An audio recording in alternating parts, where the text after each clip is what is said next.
Snowflakes drifted over Brooklyn Bridge, glowing under the amber lights. Grace Turner's breath formed white clouds as she ran, the city trembling beneath December's wind. Her phone buzzed in her coat pocket. The name on the screen made her chest tighten. Nathan Cole, her ex-husband. The man who'd ruined her reputation, taken her job, and now wanted to take her daughter. She stopped mid-step, staring at the icy East River. For a moment, her reflection wavered, a woman holding herself together by threads.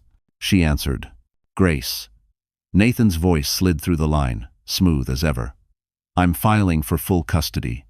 Emma doesn't belong in your world anymore. Too unstable. Too emotional. You'll hear from my lawyers." The call ended. Grace stood frozen. Behind her, taxis honked. A siren wailed somewhere near the Manhattan Bridge, but she heard nothing. Only the echo of his words, "too emotional." The same phrase he'd used the night he left her.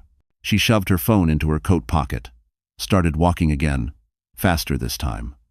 Her boots splashed through melting snow, but she didn't feel the cold. Her daughter, Emma, 7 years old, gentle, curious, would never understand why her father suddenly wanted to protect her from her own mother. Grace had fought through every humiliation after the divorce. Nathan's PR team painted her as unstable. Tabloids called her the gold digger who cracked. She lost her job at Cole Media when rumors spread she'd leaked company secrets, a lie Nathan himself had fed the press. She rebuilt quietly, doing freelance PR, living paycheck to paycheck in a small Brooklyn apartment, counting coins before Christmas, promising Emma that Santa would still come. Tonight, that promise felt like ash. Her phone buzzed again, a new message. "Unknown number. If you want the truth, meet me, Park Avenue, Suite 2701. Grace frowned. No name. No clue. But something about the timing, seconds after Nathan's call, made her pulse race. Her instincts screamed trap. Yet the other part of her, the mother who'd been cornered too long, whispered, "What if it's the one chance to expose him?" She looked toward the skyline, steel and glass glowing like frozen fire. Somewhere beyond that light was the man who thought she'd stay quiet forever. Grace tightened her scarf, crossed the street, and hailed a cab. The driver glanced at her through the mirror. "Rough night, miss?" She nodded, whispering, "Not for long." As the cab sped toward Park Avenue, she glanced at Emma's photo on her lock screen, the little girl smiling beside a half-built Christmas tree. Grace whispered to herself, "For you, baby. For the last time. I'm not running." Outside, the city glistened, unaware that tonight, a war of truth was beginning. And by Christmas Eve, one innocent question would destroy a man who thought he was untouchable. The elevator doors opened with a soft chime, revealing a lobby washed in warm gold. Grace stepped out, her boots leaving faint trails of melted snow on the marble floor. The sign read, "Hart Capital, Suite 2701. She hesitated. She hadn't heard that name in years. But before she could turn back, the door opened. "Grace Turner?" a deep, steady voice asked. She froze. Standing before her was Julian Hart, tall, impeccably dressed, his dark coat draped over one arm. His face was familiar yet sharper than memory. They'd gone to college together, back when Grace was studying communications, and he was the quiet genius who built tech startups from dorm rooms. She hadn't seen him in over a decade. "Julian," she whispered. "What are you?" He gestured her inside. "We should talk somewhere private." 1. The office looked like something out of a finance magazine, glass walls overlooking Park Avenue, soft jazz humming in the background, the faint scent of espresso in the air. A Mont Blanc pen rested beside an open MacBook, glowing with spreadsheets she couldn't begin to understand. "Before you ask," Julian began, "I didn't reach out for business. I reached out because I saw your name on a legal document that crossed my desk this morning." Grace's stomach dropped. "Nathan's case." "Laugh." He nodded slowly. "My firm invests in Cole Media. When I saw the custody suit attached to his financial filings, something felt off." "You don't deserve this, Grace." She scoffed. "You don't even know the half of it." Julian leaned forward, eyes steady. "Then tell me." So she did. She told him about the marriage that fell apart when Nathan began his affair with his assistant. How, after she left, he'd weaponized the media, whispering lies until she couldn't find a single company willing to hire her. She told him about Emma, how her daughter still asked, "Why doesn't Daddy come home for Christmas?" Julian listened without interrupting. When she finished, he exhaled quietly. "I believe you," he said simply. "And I can prove Nathan's been lying." Grace blinked. "What do you mean?" He opened his laptop and turned it toward her. Dozens of documents filled the screen: emails, payment logs, PR drafts. "I had my analysts look into Cole Media's internal correspondence," Julian continued. "Nathan approved a private fund labeled Custody Management Strategy. It's paying for fake social media accounts, online smear campaigns, and even certain press favors." Grace stared, speechless. It was worse than she'd imagined. Julian's voice softened. "He's trying to destroy your credibility before the hearing. But he made a mistake. He used corporate money for personal gain. That's illegal." Grace's hands trembled. "Why are you helping me, Julian? We barely knew each other." He smiled faintly. "You once stood up for me when a professor accused me of cheating. You told him I was the only one who didn't need to. I never forgot that." Grace looked away, blinking back tears. The kindness hit harder than she expected. Julian rose, walked to the window, overlooking the glittering city. Nathan built his empire on manipulation. Men like him always believe they're untouchable until someone smarter walks in. He turned to her, his tone calm but fierce. "Let me help you walk in." Grace exhaled shakily. "What do I have to do?"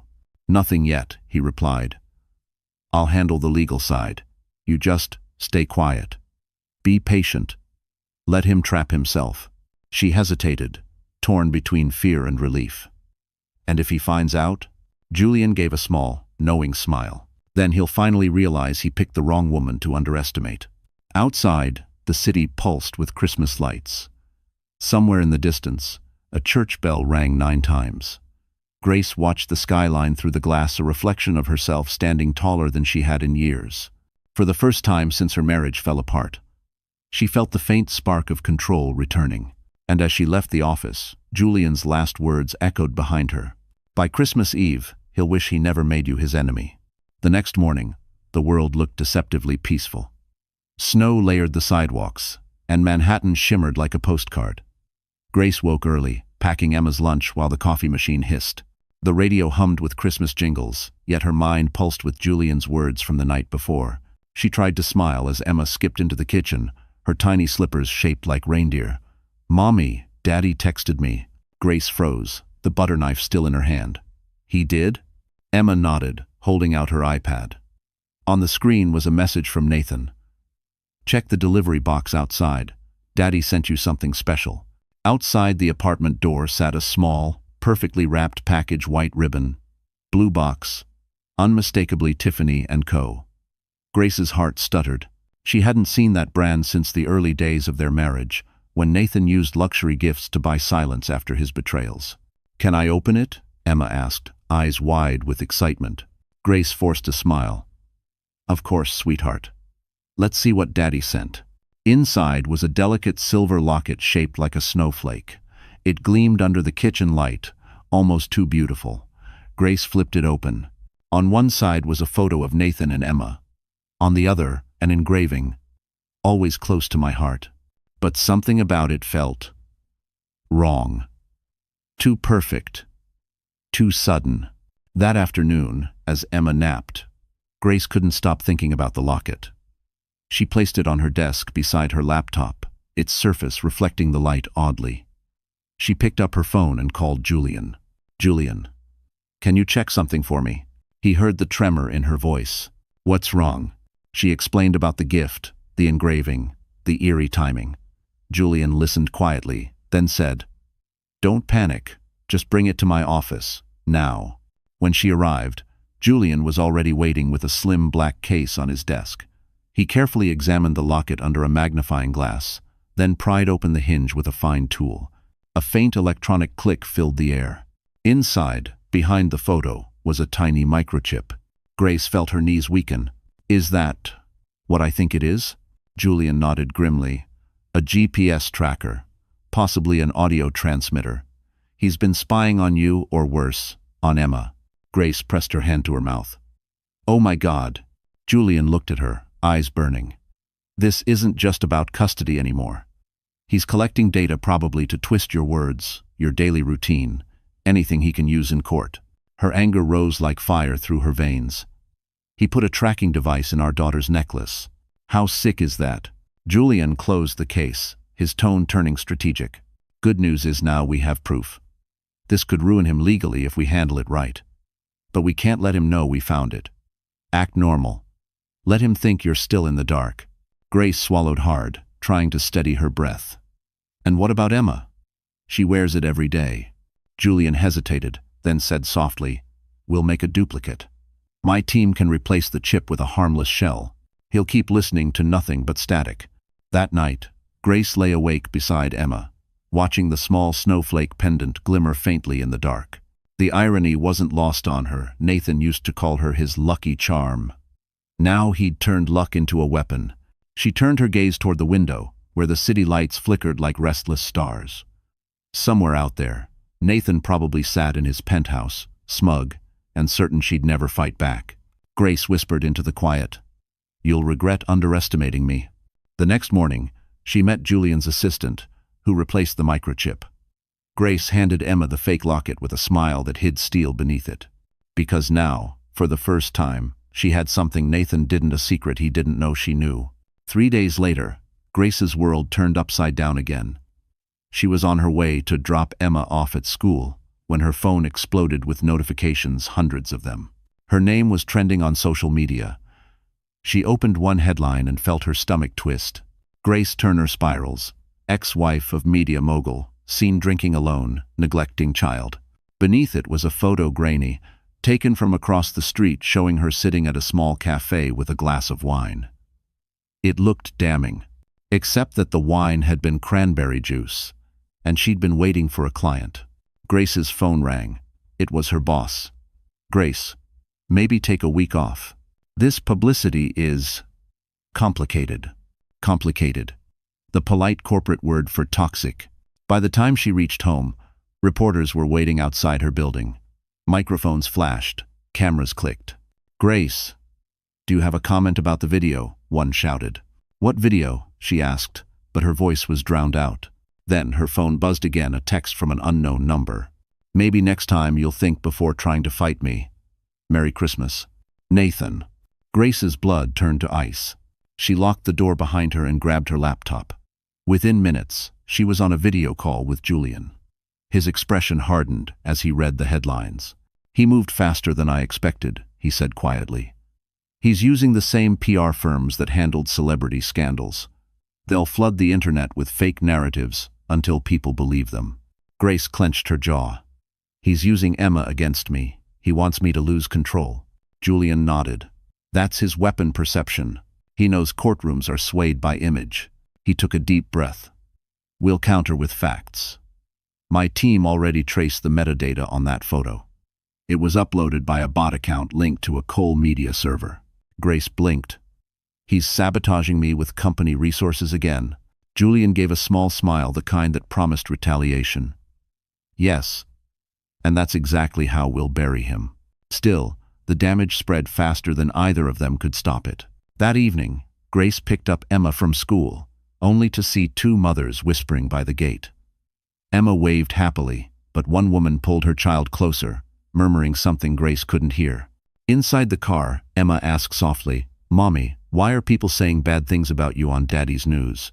Grace's heart shattered. She forced a smile. "Because sometimes, sweetheart, people tell stories they don't understand. But you and I know the truth." Emma nodded and hugged her from the back seat. "I believe you." At home, Grace poured herself coffee and stared out the window. The city was dressed in holiday lights, yet her world felt darker than ever. Julian called again that night. "We'll get ahead of this," he said, "but you need to stay calm. Every word you say online could be twisted." Grace exhaled slowly. "Then we'll stay quiet. Let him think I'm breaking." Julian's tone softened. "You're stronger than he remembers." "Len." She looked at Emma sleeping on the couch, wrapped in a fuzzy blanket, clutching her teddy bear. "I have to be," she whispered. Hours later, as the city slept, Grace sat by the window scrolling through endless hate comments, strangers calling her unfit, unstable, unworthy. But beneath the shame, something new was forming. Resolve. Nathan had drawn first blood. But he didn't realize he'd awakened the part of her that once built his empire from scratch, the strategist, the communicator, the woman who knew how to spin truth sharper than any lie. Grace closed her laptop, the faintest smile curling her lips. "Your move, Nathan," she whispered. "And it's the last one you'll ever make." Snow had started to fall again by the weekend, quiet and relentless, muffling the city's noise. Grace sat at her kitchen table, a steaming mug of coffee beside her, the Tiffany box glinting faintly under the morning light. Emma was still asleep, her little snores echoing softly from the bedroom. The apartment felt peaceful, too peaceful, almost like the calm before another storm. Julian's text arrived at 7:45 a.m. sharp. "I need you to come to my office. Urgent. Bring nothing that can be tracked."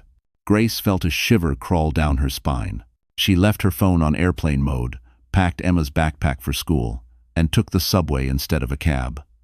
By the time she reached Hart Capital, the air smelled of rain and fear. Julian was waiting for her in his office, sleeves rolled up, eyes dark from lack of sleep. A red folder sat on his desk. "We've got a problem," he said without preamble. Grace sat down slowly. "What kind?" He opened the folder and slid a stack of papers toward her, copies of emails, financial records, and a court petition stamped with her name. "This," Julian said, "is Nathan's next move." Grace flipped through the documents. Her pulse spiked. The petition accused her of mental instability, referencing medical records from a private clinic she'd never even visited. Attached were fabricated therapist notes suggesting she'd had violent episodes. Grace's voice broke. "He forged medical files?" Julian nodded grimly. "And he leaked them anonymously to a journalist. They'll hit the tabloids by Monday."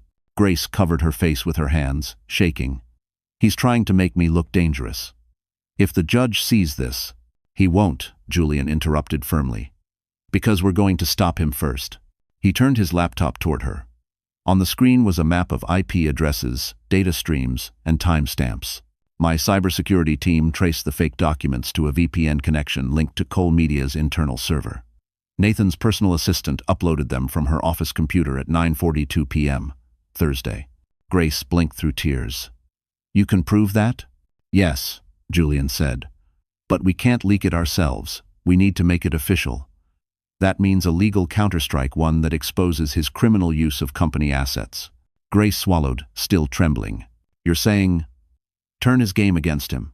Julian gave a small, approving nod. "Exactly. But we'll need something stronger. Something personal."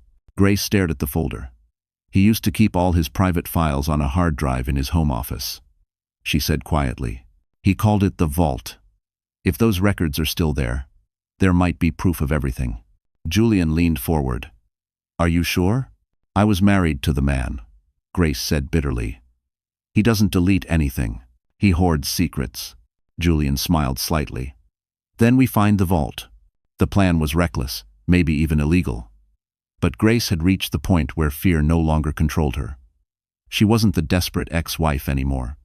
She was a woman reclaiming her narrative. That night, as Emma slept, Grace dug through an old drawer and found Nathan's business card, the one embossed with gold, still smelling faintly of his cologne. On the back, she'd scribbled his old home address in the Hamptons. Julian's message buzzed in. "If you're serious, we leave tomorrow night, quietly." Grace stared at the address, her heart thudding. Snow drifted past her window, and the reflection staring back at her wasn't the broken woman Nathan had tried to destroy. It was someone new, someone dangerous. She whispered to herself, "You wanted a war, Nathan. You just got one." The Hamptons were buried under a blanket of snow, white and silent, like the world had been erased. The drive from Manhattan took nearly 3 hours, the road slick and empty. Grace sat in the passenger seat of Julian's black Mercedes, her fingers wrapped tightly around a thermos of coffee. Neither of them had spoken much since leaving the city. At last, Julian broke the silence. "You don't have to do this. I can send someone in my place." Grace shook her head, eyes fixed on the dark horizon. "No. He took everything from me, my name, my job, my peace. I need to see how far he's gone with my own eyes."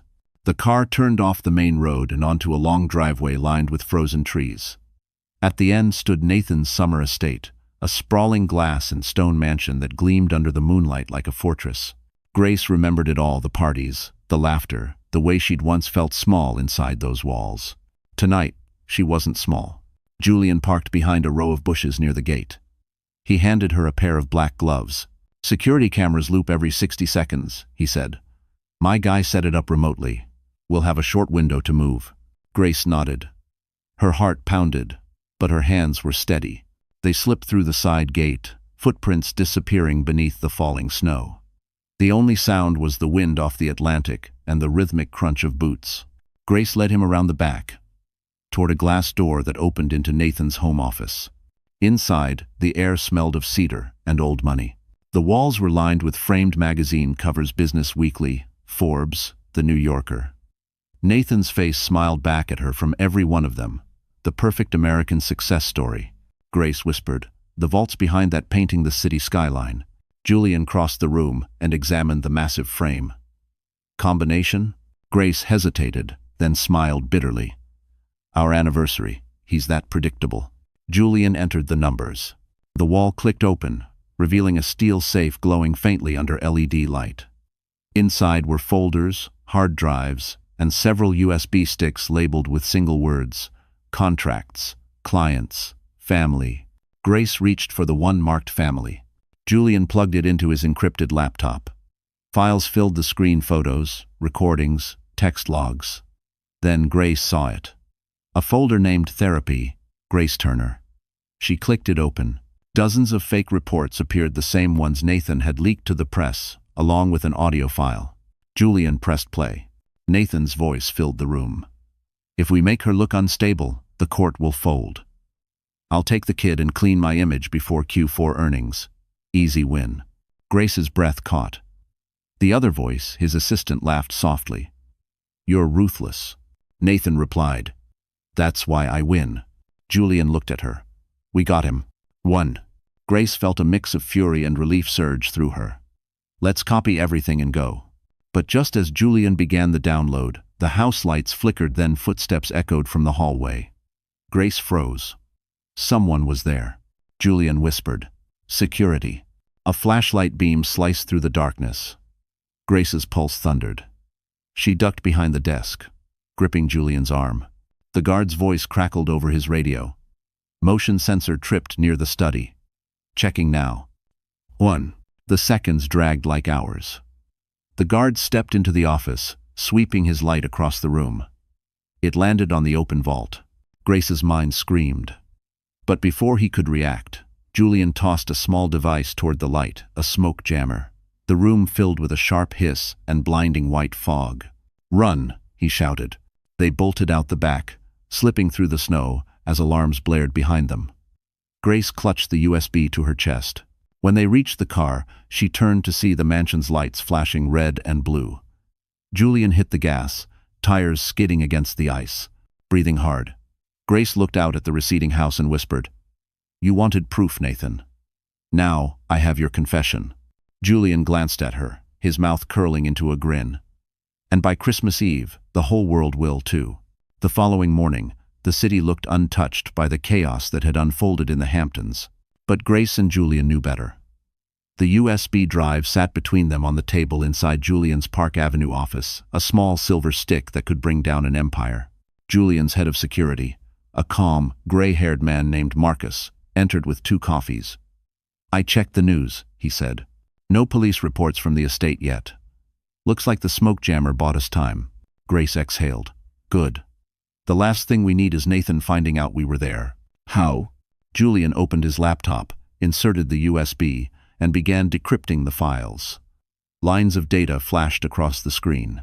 "If this audio holds up in court," he murmured, "it's not just custody he'll lose. He'll be facing charges for fraud, surveillance, and defamation." Grace folded her arms tightly, her pulse racing. "He deserves worse." Julian glanced at her, his tone softer. "And he'll get exactly what he's earned. But we do this right. No leaks, no rage. We let the truth speak clean and surgical." Grace tried to focus on his words, but exhaustion hit her like a wave. 2 hours of sleep in 48 hours, the constant fear of being caught at all pressed down on her chest. Marcus looked at her kindly. You should rest, Miss Turner. You're no good to anyone if you collapse. Grace gave a tired laugh. Rest? Not until he's finished. Before Julian could reply, his phone buzzed. He frowned as he read the message. It's from my contact at the Department of Justice, he said slowly. Nathan's company just filed a restraining order against you, claiming you broke into private property. Grace's blood ran cold. He knows. Julian's jaw tightened. Someone tipped him off. Marcus cursed under his breath. You have a leak, Julian. Julian stood, pacing. Only 5 people knew about the Hamptons trip. You, me, my tech, and... He stopped. Grace's voice was sharp. And who? Julian hesitated. Mia, my assistant. She's been handling all my scheduling, including your meeting times. Grace's stomach dropped. Mia. The same woman who used to work under Nathan at Cole Media. Marcus nodded grimly. That's your mole. Julian grabbed his coat. I'll handle it. Grace stopped him. No. Let me talk to her. An hour later they met Mia at a Kiat cafe near Bryant Park. She looked nervous, stirring her lat too quickly. Julian, Grace, what's going on? Grace sat across from her, eyes steady. You told Nathan we went to his house. Mia's hand froze. I what? No. Julian placed his phone on the table, screen lit. A message thread appeared, encrypted texts between Mia and a number labeled NC. Grace's voice didn't rise. It dropped to something colder. You betrayed me for him. Mia's eyes filled with tears. He said he'd ruin me if I didn't cooperate. He already owns half my debt, Julian. I didn't mean for you to get caught. Grace stood. You don't get to mean well when a child's future is at stake. Julian reached over, calm but firm. We're not here for revenge, Mia. We just need you to fix it. Mia hesitated. How? Julian leaned closer. Nathan's team will move fast to delete evidence. We need your credentials, remote access to his internal PR servers. You do that, and we protect you legally. Tears rolled down her cheeks, but she nodded. Okay. Okay. I'll do it. No. Grace didn't thank her. She just walked out into the cold. Snow was falling again, softer now, blanketing Park Avenue in white silence. She tilted her head to the sky, feeling a snowflake melt against her cheek. Julian joined her a moment later, slipping a hand into his coat pocket. You okay? Grace's lips trembled, but her eyes were steady. He wants to play God with people's lives, Julian. But even gods fall. Julian looked at her tired, furious, unbreakable, and said, Then let's make sure he does.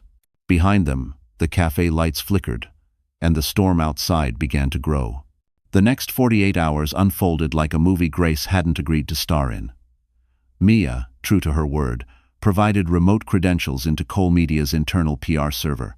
Julian's tech team moved quickly, pulling archived communications between Nathan and his crisis management firm. The deeper they went, the uglier it got. Grace sat beside Julian in his office, hands trembling as messages appeared on the screen, Nathan's digital fingerprints all over them. One email was marked Confidential, Image Recovery Plan. Inside, a thread between Nathan and his PR director outlined how to reshape public sympathy before the custody hearing. Nathan wrote, She'll break. The internet will finish her before court even starts. Grace read the words twice. The cruelty was casual, confident the same way he'd spoken to her during their marriage, as though she were a chess piece, not a person. Julian looked at her. This is enough to sink him. Grace shook her head. Not yet. People like Nathan don't fall because of what they did. They fall because the world watches them do it. That same night, a new scandal exploded online. Only this time, the target wasn't Grace. It was Nathan. Someone in Grace knew exactly who had leaked a snippet of the audio recording they'd recovered from the vault. In it, Nathan's voice could be heard saying, If we make her look unstable, the court will fold. The clip went viral in under an hour. Hashtags lit up across social media. Number Justice for Grace. Number Cole the Manipulator. Number Liar in a Suit. By morning, every news outlet in New York was calling. Cole Media's stock dipped 11% before noon. Nathan responded with predictable arrogance. holding a press conference outside his Fifth Avenue headquarters. "Those recordings are taken out of context," he said, his jaw tight, his smile forced. "This is a coordinated smear campaign from my ex-wife and her associates." Grace watched it live on her laptop, sitting in her apartment with Emma playing in the background, when a reporter shouted, "Mr. Cole, are you saying the recording is fake?" Nathan's smirk widened. "I'm saying," he replied smoothly, "that some people will do anything for attention." The arrogance almost made her laugh. An hour later, Julian called. "He just signed his own destruction," he said. "He denied authenticity on national TV, which means if we present the full recording to the court, that's perjury and defamation in one move." Grace leaned back, finally allowing herself to breathe. "Then let's make it official." But even victory came with shadows. That night, after she tucked Emma into bed, Grace stepped out to the balcony, the Manhattan skyline flickering like 1,000 tiny fires. Her phone buzzed an email from an unknown sender. Subject: "You think you've won?" Attached was a photo Emma at school, taken that morning. Grace's stomach dropped. Her hands shook as she scrolled. Another message followed. "Nice daughter. Shame if she disappeared before Christmas." Her vision blurred. "No," she whispered. "Not my child." "When?" She called Julian immediately. His voice turned sharp and professional. "Pack a bag. You're coming here now. I'll handle security." By midnight, Grace and Emma were inside Julian's penthouse floor-to-ceiling glass, quiet hum of city lights below. Marcus posted 2 men outside the door. Grace sat on the couch, holding Emma's hand as she slept. Julian knelt beside her.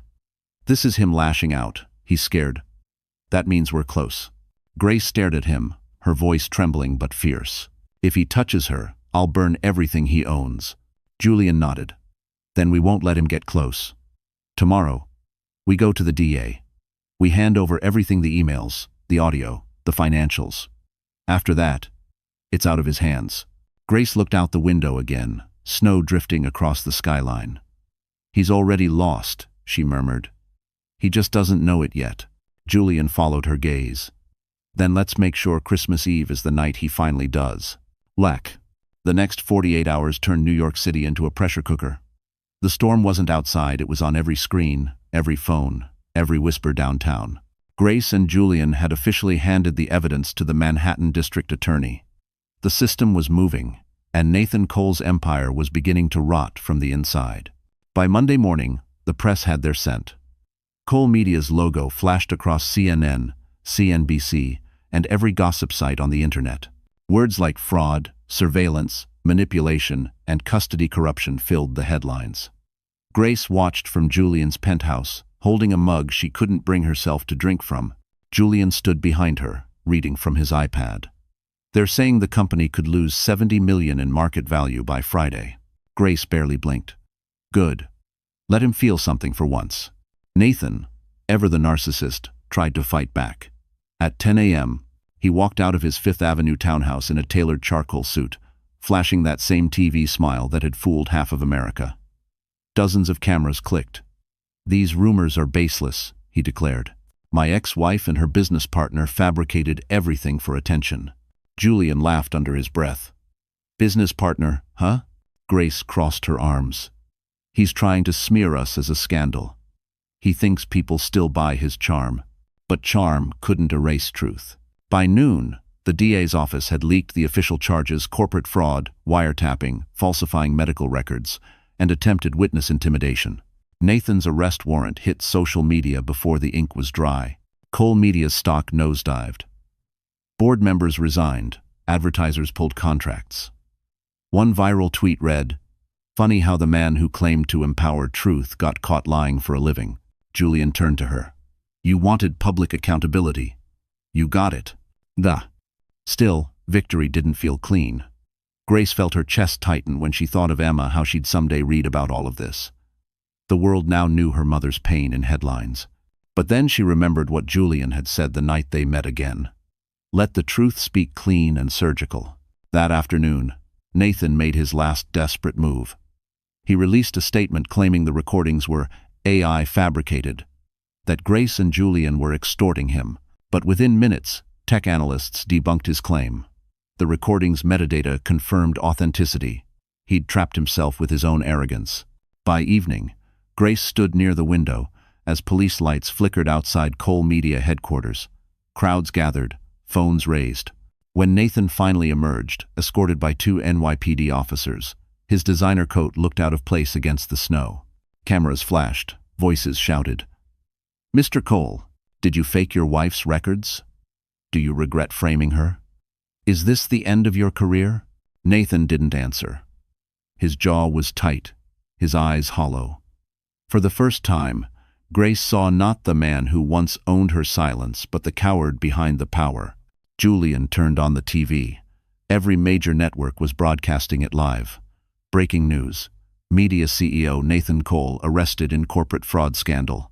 Grace watched as Nathan was loaded into the black car, his face caught in 100 camera flashes. The world was finally seeing what she'd always known. Beneath the luxury suits and perfect smile was rot. When it was over, Julian poured her a glass of wine. "You did it," he said quietly. Grace stared out at the city lights, a faint smile tugging her lips. "No, he did it. He just needed help pressing play." Julian chuckled. "So what now?" Grace turned toward him, eyes softer now. "Now I breathe." Outside, snow drifted past the glass like confetti. For the first time, the city didn't feel cruel. It felt like justice. Christmas Eve arrived like a sigh after a long war. The city glowed with quiet wonder. Fifth Avenue dressed in gold. Central Park buried beneath white silence. Inside the grand ballroom of the Ritz-Carlton, a charity gala glittered under crystal chandeliers.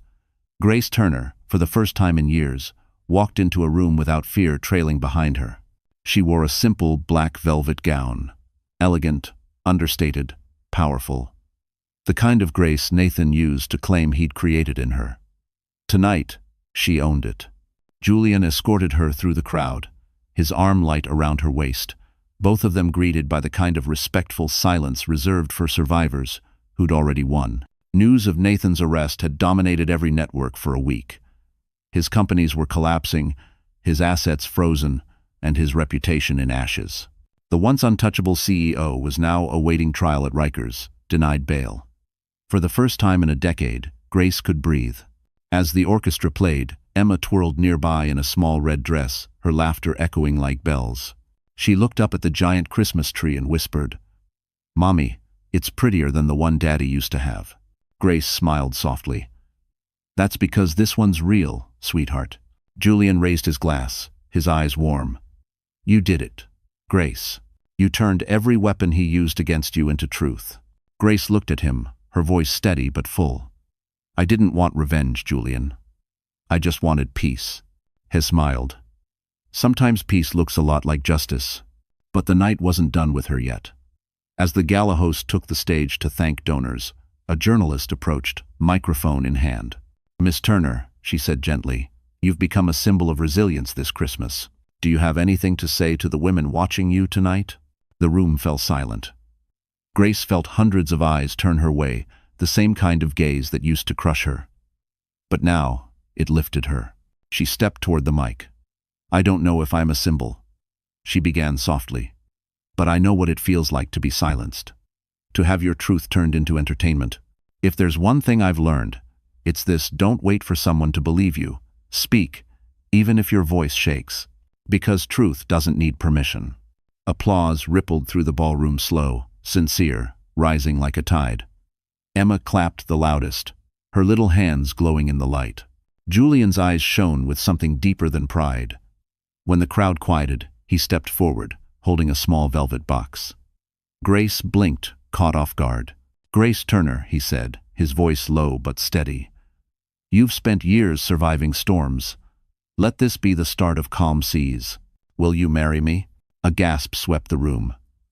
Grace's hand flew to her mouth. For the first time in so long, her tears weren't born of fear, they were of gratitude. She laughed softly, trembling. "Julian, you really picked Christmas Eve?" He smiled. "It's when miracles happen." She nodded, unable to speak. "Yes." The crowd erupted in applause as Emma ran up, hugging them both. "Does that mean I get 2 stockings next Christmas?" she giggled. Julian laughed. "You'll get a whole new life, kiddo." Outside, Snow began to fall heavier, brushing against the glass windows like tiny blessings. The band shifted into silent night. Grace looked out at the city that had once broken her and now watched her rise. She whispered to herself, "Merry Christmas, New York. We made it." As the lights dimmed, Julian wrapped his arms around her. "To truth," he said. Grace rested her head against his chest. "To second chances, And somewhere beyond the ballroom walls, the city hummed with justice fulfilled and love reborn, a reminder that sometimes the most beautiful revenge is simply living free. Christmas morning in New York was softer than Grace had ever seen it. The streets were still, the air sharp with cold, the world wrapped in quiet relief. For the first time in 7 years, she woke up without fear clutching her chest. Julian's penthouse was filled with the smell of cinnamon and coffee. Sunlight spilled through the glass, catching flakes of snow as they drifted past the windows. Emma was on the living room floor, surrounded by wrapping paper and half-opened gifts, humming to herself as she arranged her dolls. Grace leaned against the kitchen counter, holding a mug between her palms. Her reflection in the window startled her. She looked rested. Lighter. There were still scars in her eyes, but they no longer owned her. Julian came up behind her, slipping his arms around her waist. "Merry Christmas, Mrs. Hartwell," almost, he teased. She smiled faintly. "You don't waste time, do you? I've waited long enough." He kissed her shoulder, then gestured toward the table, where a small box wrapped in gold paper Saturday. "One more gift." Grace opened it slowly. Inside was a simple silver bracelet engraved with the words, "You're free now." Her breath caught. "It's not a promise," Julian said softly. "It's a reminder." She nodded, blinking back tears. "You really think I'm free? I know you are. Nathan can't touch you anymore. The court finalized your custody this morning. You and Emma are safe." Grace sank into a chair, overwhelmed. "It's really over?" Julian crouched in front of her, his eyes steady. "It's over." She covered her face, laughing through tears. "For so long, I thought this day would never come." Julian smiled. "Justice takes its time. But when it arrives, it's absolute." Just then, Emma ran over, holding a crumpled envelope. "Mommy, this came in the mail. It has my name on it." Grace frowned. "Today?" Emma nodded eagerly. Grace took the envelope, tearing it open carefully. Inside was a Christmas card, no return address, just a simple line of handwriting that made her heart freeze. "I'm sorry, Pumpkin. I'll do better one day. Love, Daddy." Julian read over her shoulder, his expression unreadable. Grace set the card down slowly. The paper trembled in her hand. "He wrote this from jail." Emma looked up. "Is Daddy still bad?" Grace knelt, cupping her daughter's face. "He did bad things, honey. But maybe someday he'll learn what good means." Emma nodded solemnly, then hugged her tight. "I like it better here. It's warm." Grace laughed softly, pressing her cheek to Emma's hair. "So do I." After Emma ran back to her toys, Julian picked up the card and sighed. "He's trying to make peace." Grace shrugged. "Maybe, but peace isn't a gift, it's earned. And he's got a lifetime of work ahead." Julian smiled. "You could have said worse." She sipped her coffee, gazing out at the skyline. "I don't need to hate him anymore. That's his punishment." Julian took her hand. "And your reward?" Grace turned to him, her eyes soft. "This. A morning where I'm not scared. A home that feels like love. That's enough." He brushed a snowflake from her hair. "You know what I think?" "What?" He smiled. "I think you deserve more than enough." Grace laughed quietly, leaning in to kiss him. The world outside sparkled, the city alive again. Emma's giggles filled the air as she shouted, "Mommy, look, it's snowing again." Grace turned toward the window, watching flakes swirl like slow confetti. She whispered, almost to herself, "It's not just snow, baby. It's everything starting over." Udo. And in that quiet Christmas morning glow, surrounded by warmth, laughter, and love hard-earned through pain, Grace finally understood freedom wasn't the absence of fear. It was the courage to live fully after surviving it. The first week of January felt like a deep exhale. The city, still wrapped in frost, had traded its holiday sparkle for silence. Grace Turner, once the ghost of Cole Media's scandal, was now the face of survival. But even victories came with a price.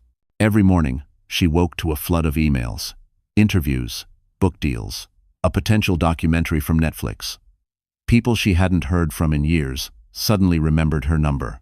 Everyone wanted a piece of the woman who had brought down a billionaire. Julian warned her to pace herself. "The world loves a redemption story," he said one night as they walked through Central Park. "But it loves watching a phoenix burn too." Grace smirked. "Then I'll stop catching fire." Fun. But inside she wasn't sure. Because with every article and podcast, the old memories clawed back. Nathan's voice, his hands slamming the counter, the years she'd spent believing she was worthless. The world had moved on, but trauma didn't obey the news cycle. The morning of January 6th, she met Elena Morales, the ADA, at a cafe near Wall Street. The trial date was set for March. Elena warned her, "The defense will go for character assassination. They'll drag every photo, every message, every past mistake." "Are you ready for that?" Grace stirred her coffee, the spoon trembling slightly. "I survived him. I can survive words." Elena smiled. "Good answer. But stay grounded. He'll use sympathy. He'll try to make you the villain again." Grace nodded, steady. "Let him try." The truth's louder now. Across the city, Nathan Cole was doing interviews from his holding cell. His lawyers had filed appeals, his PR team leaking exclusive letters where he claimed remorse. Tabloids published grainy photos of him holding a Bible, quoting forgiveness. Julian showed her one headline: "The Rise and Fall of Nathan Cole, from CEO to Prison Prophet." Grace rolled her eyes. "They're making him a martyr." Julian shrugged. "Only for a minute. Lies have shorter legs than truth." But it still stung. The man who'd nearly destroyed her was playing victim again, and the internet, fickle as ever, was already split between outrage and pity. That night, Grace sat alone in her living room, the glow of the city flickering through the glass. Emma was asleep, clutching her snow globe. Julian had flown to San Francisco for meetings. For the first time since the trial began, she felt the emptiness creep in the what now after the storm. Her phone buzzed. A new email. No sender. No subject. Just one line: "Truth has two edges, Grace." Attached was a photo her, Julian, and Emma leaving the courthouse. A red circle drawn around Julian's hand on her waist. Grace's breath caught. Someone was watching them. She forwarded the email to Marcus. His reply came fast. "We'll trace it. Probably an obsessed fan." But she knew better.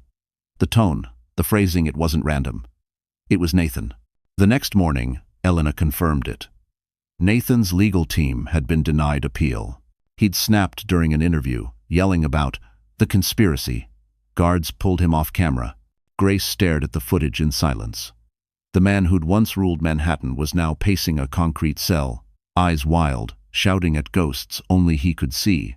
Julian returned that night, finding her on the balcony, bundled in his coat. "You okay?" he asked gently. Grace nodded, watching snow drift past the skyline. "He's unraveling." Julian's tone softened. "He's already gone. Don't let him live rent-free in your head." She smiled faintly. "He doesn't. But I need to remember who he was to never let that darkness near me again." Julian slipped his arms around her. "Then remember this instead. The woman who survived him. The mother who raised light from his shadow." Grace leaned into him, the city glowing beneath their feet. "Maybe peace isn't quiet," she whispered. "Maybe it's just learning to live without fear." Julian kissed her temple. "Then you're already there." And for the first time, she believed him. February arrived with gray skies and restless winds. Snow no longer sparkled it bit. The city was weary, and so was Grace. Though Nathan Cole sat behind bars, his shadow lingered in whispers, court filings, and unexpected headlines. Every few days, another exclusive surfaced: claims of corruption, twisted narratives, or insinuations that Grace had framed him. Julian told her to ignore them. But ignoring ghosts was harder than erasing them. One Friday morning, Grace was walking Emma to school when she noticed a black car idling at the corner. The driver's face was hidden behind dark glasses. When she turned to look again, the car sped off. Her pulse spiked. Maybe it was nothing. Maybe not. Later that day, She found a white envelope slid under her apartment door. No return address, just her name written in Nathan's sharp handwriting. Inside was a single sheet of paper. "You may have won the courtroom, but I'll win the story. See you in March." Her fingers went numb. The trial. He was still finding ways to reach her. That night, she met Julian at his office, exhaustion pressing against her ribs. "He's taunting me," she said. "From jail." Julian's jaw tightened. "He can't contact you directly, it's illegal. But he's still manipulating through proxies. Probably his lawyers or someone loyal to him." "Nah." Grace paced the floor, her voice rising. "He doesn't stop. Even in a cell, he finds ways to invade my life." Julian reached for her hand. "Then we build stronger walls." The following week, Marcus arranged private security for Grace and Emma. Cameras were installed, routes monitored, calls screened. Yet deep inside, Grace knew Nathan's real weapon wasn't physical, it was psychological. He didn't need to touch her to make her doubt the peace she'd earned. As the trial approached, the media frenzy reignited. The courthouse steps turned into a circus of flashing lights and microphones. Protesters shouted for justice, while others screamed for mercy. Grace arrived with her head high, Julian at her side, cameras reflecting off their faces like sparks. Inside the courtroom, Nathan sat in his tailored prison suit, his arrogance dimmed but not gone. When he saw her, he smirked. It was small but sharp, a knife disguised as a smile. Grace's attorney, Elena Morales, opened with quiet precision. The defendant abused power, money, and media to destroy another person's life for his own gain. This case isn't about marriage, it's about manipulation. Grace sat still, every muscle tense. When her name was called to testify, she walked to the stand, the world shrinking to the sound of her heels against marble. She took a deep breath. "For years, I believed I was powerless," she began. "But the truth isn't something you can bury with money or fear. It survives." Nathan watched her, expression unreadable. But his hand twitched the smallest flicker of unease. During cross-examination, his lawyer tried to paint her as bitter, unstable, fame-hungry. Grace didn't flinch. When he asked, "Miss Turner, do you hate your ex-husband?" she met his gaze. "I don't hate him," she said softly. "I pity him." The courtroom went silent. That night, news outlets replayed her words across the country. Commentators called it the moment she buried him without raising her voice. Public opinion shifted entirely. Even those who once doubted her now called her brave. After the first week of testimony, Grace stood outside the courthouse watching the sunset. Julian wrapped his coat around her shoulders. "You turned the trial into something bigger," he said. "It's not about him anymore. It's about every woman who's been told to stay quiet." She exhaled, her breath forming clouds in the cold air. "Then let them hear me loud and clear." Julian smiled. "They already do." And though the trial wasn't over, Grace knew the ending was already written, not by Nathan, not by the media, but by truth finally standing on its own feet. The second week of the trial began under a heavy sky. Reporters camped outside the courthouse, their breath fogging in the cold air, waiting for the next spark of drama. Inside, Grace Turner sat at the plaintiff's table, hands clasped tightly, the weight of every headline pressing down on her. Nathan Cole entered moments later, escorted by guards but walking like he still owned the floor. He wore a charcoal suit, prison-pressed and crisp, his smirk faint but deliberate. When their eyes met, he mouthed a single word: "Checkmate." Julian leaned in. "Ignore him. He's bluffing." But Grace could feel it. Nathan had something planned. And she knew from experience that when he smiled, someone else bled. That morning's witness was Mia, the former assistant who had betrayed Grace and later helped bring Nathan down. She walked to the stand with trembling hands, her voice cracking at first. "I leaked information about Grace because I was scared," she said.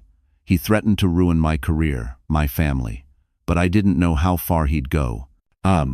The defense attorney circled like a shark. "So, Miss Diaz, you admit you were part of the smear campaign?" Mia nodded. "Yes, but I also helped uncover it." Nathan smirked, whispering to his lawyer. Grace knew the strategy: humiliate the witnesses, plant seeds of doubt. She'd seen him do it in business meetings, boardrooms, even in their marriage. But this time, the room wasn't his. Julian squeezed her hand under the table. Let him dig his own grave. By midday, the court recessed. Grace stepped into the hallway to catch her breath. Reporters swarmed like locusts, shouting questions. Grace, do you think Nathan deserves prison? Is it true you're marrying Julian Hart? She ignored them, pushing through the noise until she reached the courthouse balcony. Snow had started to fall again, soft and slow. The world outside looked peaceful, almost mocking the chaos inside. When court resumed, Nathan's attorney called him to the stand. The gallery buzzed. Nathan adjusted his tie, smiling faintly at the cameras. Mr. Cole, the lawyer began. Did you ever intend to harm your ex-wife? Nathan tilted his head, feigning sincerity. Absolutely not. I loved Grace. She was the mother of my child. Everything I did was to protect my family. Grace's jaw tightened. The performance was flawless. The lawyer nodded. And these accusations, fraud, defamation, surveillance, what do you say to those? Nathan smiled wider. I say she's rewriting history. I made mistakes, but I didn't destroy her. She destroyed herself. The audience gasped. Grace felt Julian's hand on her arm, grounding her. Then Elena Morales rose from the prosecution table. Your Honor, she said, her tone measured but sharp. We request permission to play an unreleased portion of the defendant's audio recording. The judge nodded. The courtroom dimmed as a voice filled the speakers. Nathan's, unmistakable and cold. Let her break. She'll beg for attention. And I'll look like the hero who tried to save her. By the time she realizes it, she'll be nothing. Silence. Nathan's smile faltered. Elena looked at him. That was recorded in your office, Mr. Cole. Care to explain how that protects your family? Nathan stammered. That's taken out of context. Grace whispered. There's your checkmate. By the time the recording ended, the jury's faces were stone. Cameras flashed as reporters scribbled notes. The illusion Nathan had built for years shattered in seconds. When court adjourned, Grace walked past him without slowing. He reached out, his voice low. You think you've won? She paused, meeting his gaze one last time. I didn't need to win. You just needed to lose. Outside, snow fell heavier, blanketing the courthouse steps. Reporters shouted, but Grace didn't answer. She walked straight through the storm, Julian beside her. And for the first time, she didn't feel cold, because the truth no longer needed defending. It had already spoken for itself. The morning of the verdict dawned gray and still, like the city itself was holding its breath. Reporters filled the courthouse steps before sunrise, their cameras aimed at the front doors as snow flurried down. Inside, the air was thick with tension. Even the marble floors seemed to echo softer, out of respect for what was about to happen. Grace Turner sat beside Julian in the first row, her hands clasped tightly around a folded tissue. Her lawyer, Elena Morales, whispered, Whatever happens, remember you already reclaimed your life. Grace nodded, though her heart hammered in her chest. The trial had lasted 3 weeks. Every testimony, every document, every moment of truth had been laid bare. But after years of manipulation, it was hard to believe Nathan could truly be held accountable. Across the room, Nathan sat rigid, his once perfect posture now weighed down by exhaustion. His designer suit hung looser. He'd lost weight, sleep, and control, all things he'd once valued more than love. But still, that smirk lingered, faint and poisonous, like he believed he'd somehow find a loophole. The bailiff called for order as the jury filed in. 12 faces that had heard everything: his lies, her pain, their story. Grace held her breath. The judge's voice broke the silence. Has the jury reached a verdict? The forewoman stood, her voice clear. We have, Your Honor. She read the charges one by one. On the count of corporate fraud, guilty. Nathan's jaw tightened. On the count of illegal surveillance, guilty. Grace's heartbeat quickened. On the count of defamation and falsification of evidence, guilty. A gasp rippled through the courtroom. Cameras flashed. Nathan blinked rapidly, his smirk finally breaking. The judge nodded gravely. Mr. Cole, you have been found guilty on all charges. Sentencing will be determined immediately. Elena squeezed Grace's shoulder. You did it. But Grace didn't speak. She couldn't. She just watched Nathan, her ex-husband, her tormentor, standing there, stripped of everything that made him powerful. When the judge pronounced the sentence 15 years in federal prison without parole, the room erupted. Some reporters shouted questions, others scribbled furiously. Nathan spun toward Grace, his voice sharp. "You think this makes you better than me? You'll always be nothing without me." For the first time, Grace met his rage with calm. "You're wrong," she said evenly. "I was nothing because of you. Now I'm finally me." Security pulled him away, his voice echoing down the hall until it disappeared into nothing. Outside, the world exploded in flashes and cheers. Supporters, victims of similar abuse, and women who'd followed her story waved signs that read, "Truth wins and justice for Grace." She stepped into the cold air, her breath visible, her body trembling not from fear, but from release. Julian joined her on the courthouse steps. "It's over," he said softly. Grace looked up at the falling snow. "No," she said, smiling faintly. "It's finally beginning." They walked to the waiting car as reporters called after her. "Grace, what will you do next? How does it feel to win?" She stopped for a moment, turned back toward the flashing cameras, and spoke clearly. This wasn't about winning. It was about ending the silence. That night, the news played her words across every major network. Her calm defiance went viral, shared by millions as a symbol of strength. Later, back at the penthouse, Emma climbed onto her lap, holding her snow globe. "Mommy," she asked sleepily, "is the bad man gone forever?" Grace kissed her forehead. "Yes, baby. The bad man's gone." As Emma drifted off, Julian poured 2 glasses of wine and joined her by the window. The city glittered beneath them, peaceful at last. Grace raised her glass. "To truth," she whispered. Julian smiled. "To freedom." "Ha." And as the snow continued to fall over Manhattan, Grace Turner let herself believe that the storm was truly over and that the life ahead would finally be hers to live, without fear, without apology, and without the shadow of a man who thought he could rewrite her story. The trial was over, the cameras had gone dark, and New York moved on to its next obsession. But for Grace Turner, the quiet that followed was both healing and haunting. She woke every morning to the sound of the city, the hum of traffic, the distant wail of sirens, and realized she was no longer running from anything. Yet, even in freedom, the echoes of the past lingered. She'd won the war, but the scars were still learning how to fade. A month had passed since Nathan's sentencing. His face, once plastered across every business magazine, now appeared only in occasional headlines about corporate restructuring and prison transfers. His empire had been dismantled piece by piece, sold off to pay legal fees and restitution. The man who once owned skyscrapers now lived behind iron bars. Grace's phone vibrated constantly with new opportunities. Talk shows, memoirs, podcasts. Even a studio wanted to adapt her story for television. Each offer promised millions, but each one asked her to relive the pain she'd finally escaped.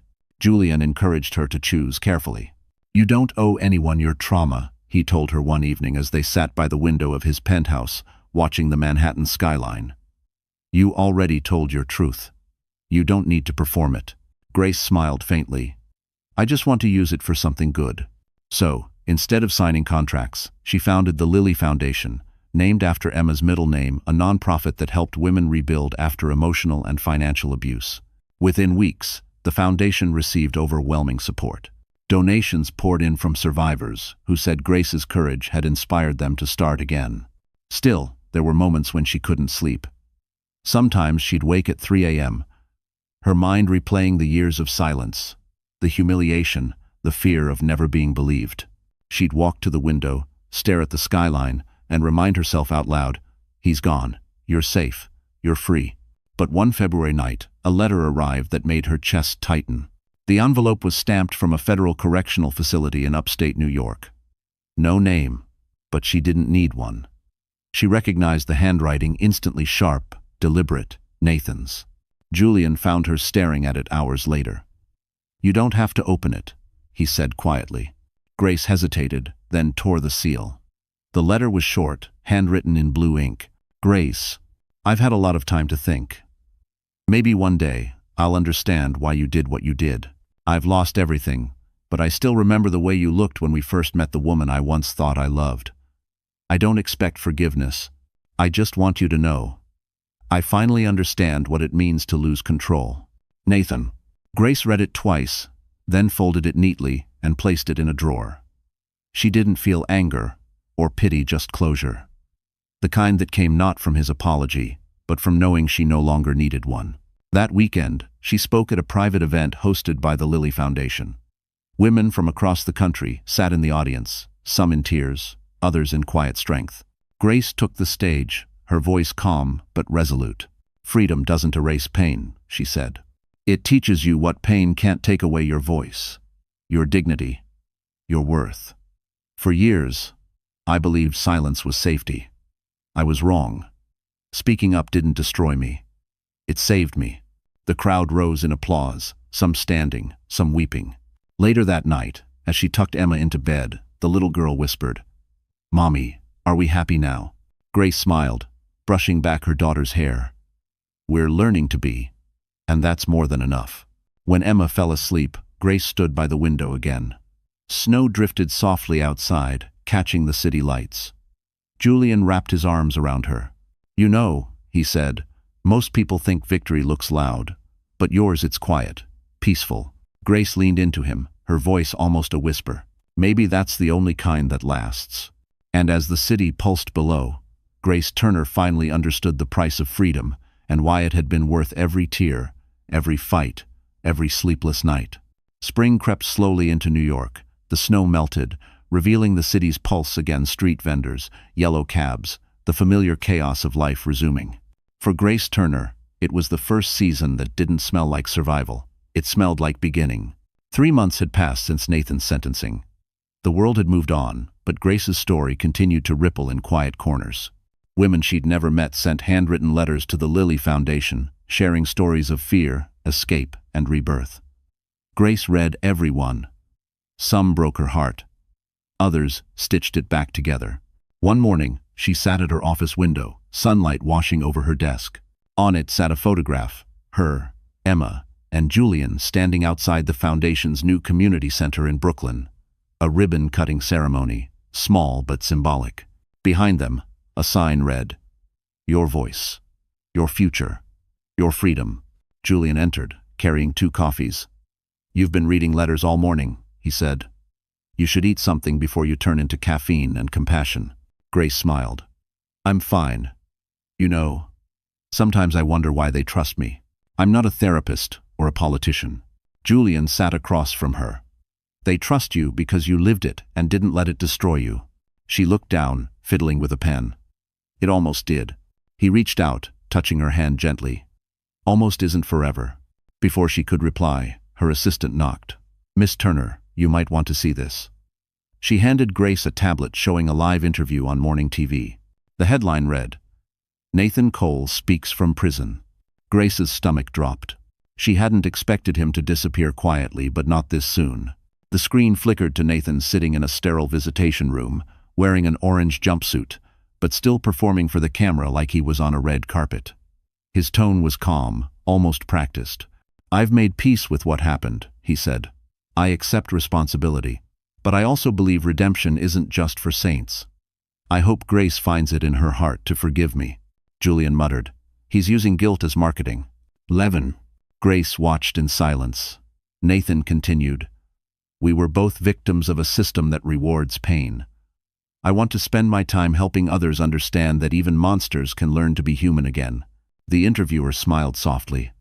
"So, you're saying you were misunderstood?" Nathan tilted his head, eyes gleaming. "Aren't we all?" Grace turned off the tablet. Her reflection on the dark screen looked calm, but her hands trembled slightly. "He hasn't changed. He's rebranding." "No." Julian's expression hardened. "Let the world see what we already know. He can't rewrite the ending this time." Later that evening, Grace sat with Elena Morales at the Lilly Foundation's event. The crowd was filled with donors, journalists, and survivors. Elena leaned over and whispered, "They're calling your story the turning point. Women are leaving bad marriages because of you." Grace's heart clenched. "I didn't do this for fame. I just wanted one less woman to feel alone." "Hi." Elena smiled. "Then you've already succeeded." When Grace took the stage, the crowd fell silent. She spoke not as a victim, but as a builder of futures. Forgiveness, she said, isn't about erasing what someone did. It's about freeing yourself from their grip. I don't hate Nathan, but I also don't owe him peace. I've given enough of my life to his story. Now, I'm writing my own. Applause thundered through the hall. Cameras flashed not with intrusion, but with admiration. Afterward, as she and Julian walked through the city, he said softly, "He can talk about redemption all he wants, but you're the one who found it." Grace looked up at the night sky, stars faint above Manhattan's glow. Redemption isn't about saving him. It's about saving myself and making sure no one else gets lost the way I did. Julian slipped his hand into hers. Then let's keep building a world where women don't have to be brave just to be safe. Grace smiled, her heart finally quiet. Now that's a story worth telling. By early summer, New York had transformed. The gray chill of winter was replaced with heat, color, and life spilling onto every street corner. For Grace Turner, it was the first time the city didn't feel like a battlefield, it felt like home. 3 months after Nathan's televised redemption stunt, the world had already forgotten him. The media cycle spun forward. His book deal collapsed, his forgiveness campaign fizzled, and the few supporters who still believed in him faded into silence. Grace didn't need to fight anymore. The truth had already won. The Lilly Foundation was thriving. Every week, new women came through the doors of its Brooklyn office, some scared, some determined, all searching for hope. Grace greeted each one personally. She didn't just see their faces. She saw pieces of her past reflected in them. One June morning, she was hosting a workshop on rebuilding financial independence when Emma burst into her office, holding a flyer. "Mommy, guess what? They picked me for the summer art show." Grace's eyes widened. "Really? That's amazing, honey." Emma nodded proudly. "My painting is called The Safe House. It's a house made of hearts." Grace smiled, her chest tightening with emotion. "That's beautiful, sweetheart." Julian appeared in the doorway, grinning. "Looks like someone inherited her mother's talent for rebuilding homes." Grace laughed softly. And hearts.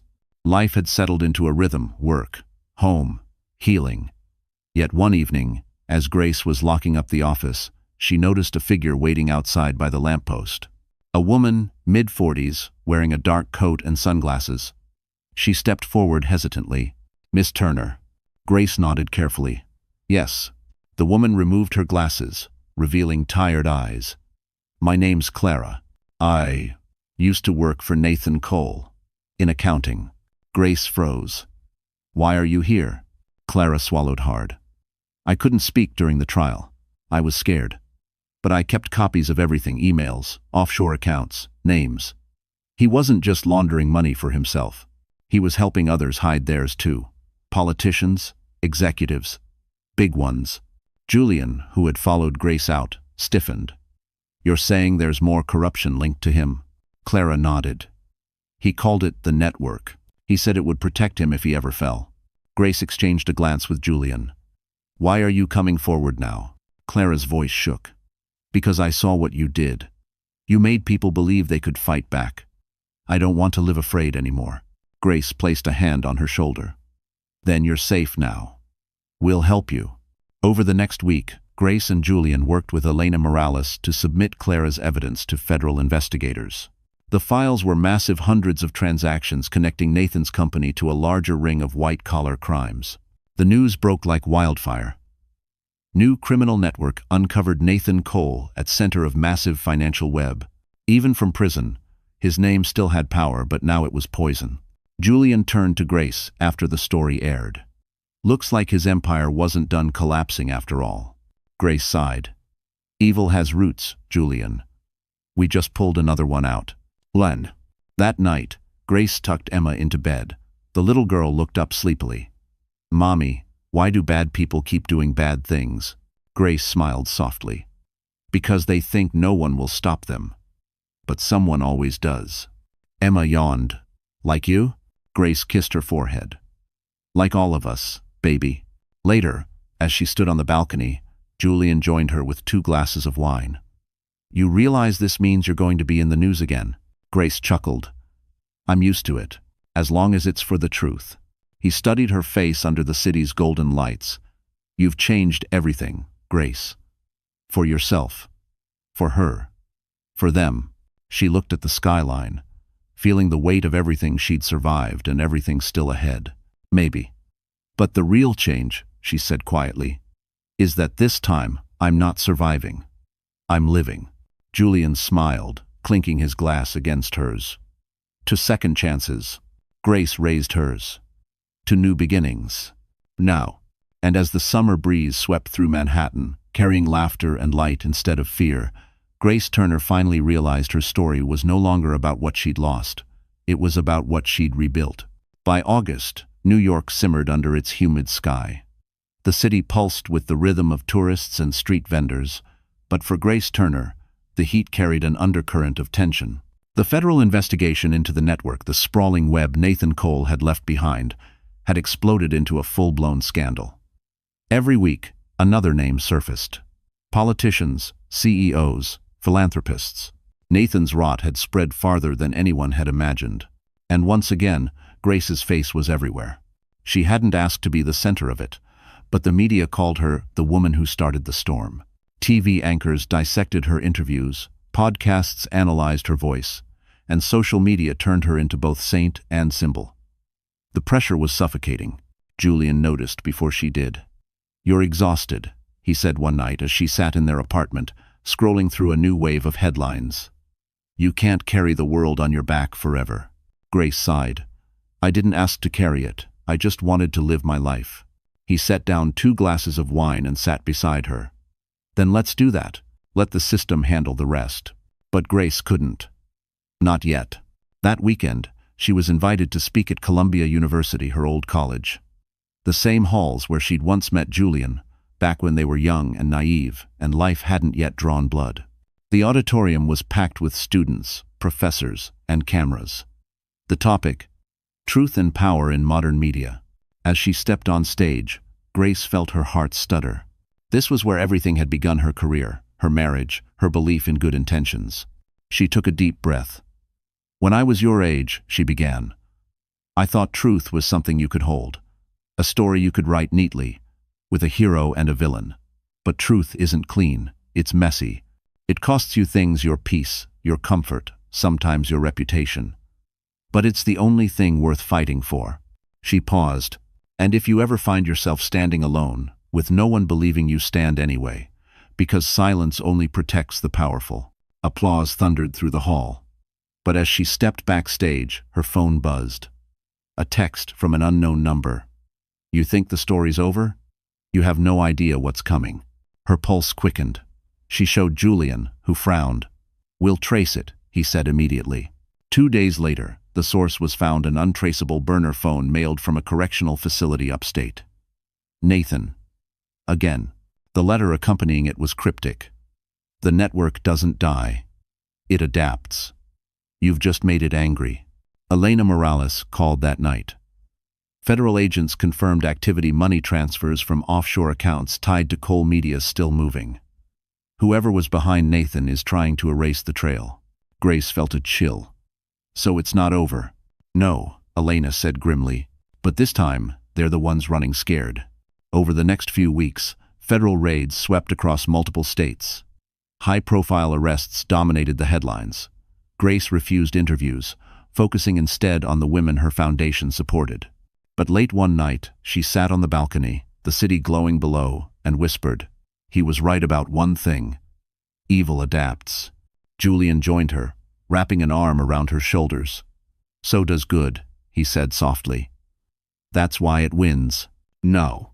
Grace leaned into him. "Do you ever think we'll stop fighting?" Julian smiled faintly. "No. But maybe that's what makes life worth living: the fight for something better." The next morning, Emma burst into their room holding a newspaper. "Mommy, look." The front page read, "Cole Network, dismantled, investigation complete." Grace took the paper, her eyes scanning the words, her breath trembling. For the first time in years, the story didn't end in fear. It ended in finality. Julian watched her, smiling. "So, what now?" Grace looked out the window, sunlight spilling across her face. "Now," she said quietly, "we rebuild everything they tried to burn, and somewhere deep inside, Grace knew every scar she'd earned had turned into armor. Every wound had become a flame. She had survived the fire. Now, she was the phoenix. Autumn painted New York in gold. The air was crisp, the streets alive again. And the city that had once been Grace Turner's prison now felt like her kingdom. The storm was finally over. The trials had ended, the scandals had burned out, and the Lilly Foundation had grown into a national movement. But most importantly, she was at peace. One Saturday morning, she stood in the kitchen of her brownstone apartment in Brooklyn sunlight, spilling across marble countertops, the smell of coffee and pancakes filling the air. Emma sat at the table, coloring, while Julian flipped pancakes in a skillet, humming off-key to some Sinatra tune. Grace leaned against the counter, smiling. "You realize you're terrible at that song, right?" Julian turned, pretending to be offended. "Hey, this voice built a career in college karaoke competitions." Emma giggled. "Mommy's better." Grace laughed, ruffling her daughter's hair. "Always take her side, huh?" Julian winked. "Smart girl." La. It was the kind of morning she used to dream about, the quiet kind, untouched by fear or cameras or the ghosts of her past. She'd thought peace would feel like silence, but it didn't. It felt like laughter. It felt like home. Later that day, Grace attended the grand opening of the Lilly Center for Empowerment, a new branch of her foundation located in Midtown Manhattan. Women filled the space: survivors, mentors, volunteers. A mural painted across the lobby wall read, "From broken to brave, mine." As she stepped up to the podium, cameras flashed, but this time she didn't flinch. "When I started this foundation," she began, "I thought it was about rebuilding lives.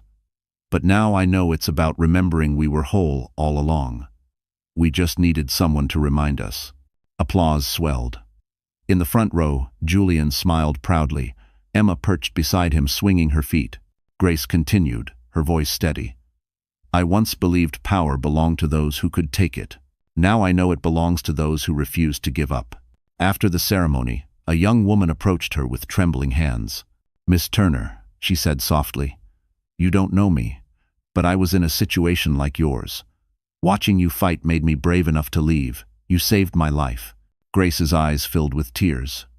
She took the woman's hands and whispered, "You saved your own. I just reminded you that you could." On. That evening, as twilight fell, Grace, Julian, and Emma walked along the East River. The skyline shimmered, and the water reflected the city lights like a living painting. Emma skipped ahead, chasing the reflection of stars. Julian slipped his arm around Grace. "Do you ever miss who you were before all this?" Grace thought for a moment. "No," she said finally. "I miss who I could have been if I hadn't been afraid. But now, I'm her." Julian smiled. "You always were." 1. They stopped at a small pier where the air smelled faintly of salt and wind. Grace looked out across the river, the city glowing behind her, the horizon stretching wide and free. For a long time, she'd imagined closure as a door slamming shut.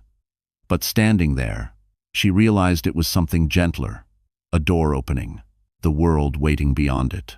Emma ran back, breathless. "Mommy, look." She pointed upward. A single shooting star cut through the dark. Grace laughed softly. "Make a wish, sweetheart." Emma closed her eyes tight. "I wish we stay happy forever." Julian chuckled. "That's a big wish." Grace smiled at both of them. "No," she said, wrapping her arms around them. "That's the right one."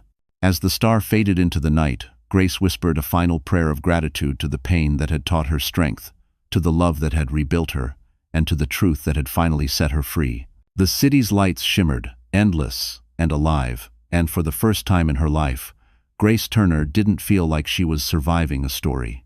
She was living one. So, that's how the story ends. What a journey, right? If you're still here with us right now, it means something in Grace's story touched your heart, maybe because, deep down, we've all been there. We've all faced moments when life tried to break us, when truth felt heavy, and when silence seemed safer than speaking up. But like Grace, we learned that healing doesn't mean forgetting, it means becoming. The Stoics used to say, "What stands in the way becomes the way." Marcus Aurelius reminded us that every obstacle can be turned into strength. Grace's story is living proof of that pain can become purpose, and survival can become rebirth. No matter how dark things get, you always have the power to rise, to rebuild, to start again. So, my friend, if this story stirred something inside you, don't let it fade away. Let it remind you that your voice matters, your truth matters, you matter. If you felt even a spark of courage, hope, or healing from Grace's journey, please like this video, share it with someone who needs it, and subscribe to our channel. Because together, we can keep turning pain into power one story at a time.